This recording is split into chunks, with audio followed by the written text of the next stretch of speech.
I asked this question to God, oh my gosh, so many years ago.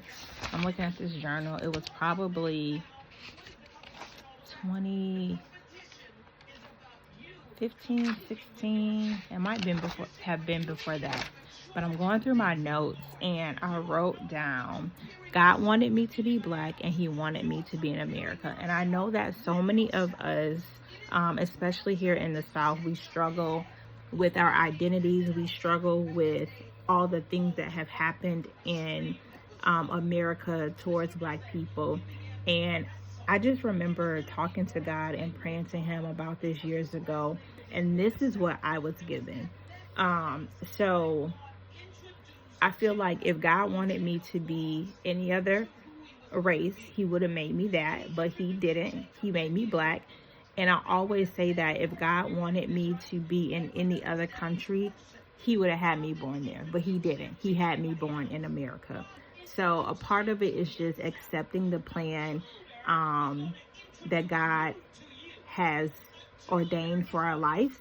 Okay, so then he revealed to me that what happened with the black slaves is what happened with the Hebrew slaves. The Israelites were slaves to the Egyptians and built their land. That's exactly what happened to the Africans when they came here. So just as Israel had favor with God, he said blacks have favor with God too, just as Israel did. So, and I also asked God, like, God, what is your plan for black people in America? And the answer I got was freedom, which that's what we have to a certain degree. But this is the thing that I feel like is most important, what God wants us to understand. And this is the thing that I feel like is going to get us from being unstuck. Because at the end of the day, you know, there are so many things that have happened to our culture, our race, our people. But we can't wait for them to right the wrongs, right? There's a God that's greater than any person that exists in this world and on this planet. So I feel like God is needing us to understand that we have to first become free in our minds. And a lot of us still struggle with not being free in our minds. And the only way that that's going to come is that we get with God. And that's the whole thing that God was trying to get Israel to understand, is that freedom starts with him, not with ourselves, not with other people trying to make it right.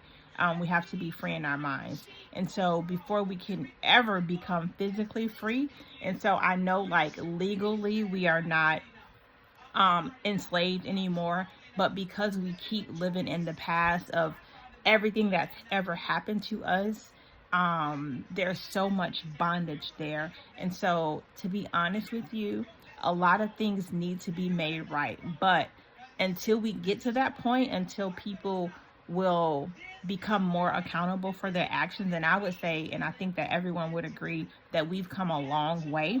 But until we see the results that I guess people are wanting to see, it has to start with us. Like, we are the ones that we've been waiting for. And honestly, Jesus was the one and God is the one. So we are the ones that we are have been waiting for. No one's going to save us.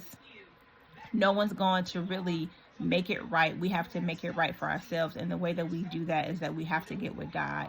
And we know that God can make all things happen. Things that are impossible with man are possible with God. So instead of looking to people to fix situations, we have to look to the kingdom. We have to look to God. Because really that's the kingdom is the only institution. God's kingdom is the only kingdom that's right, that's legitimate, and that's going to get us the change that we want to see in the earth. That's the revelation.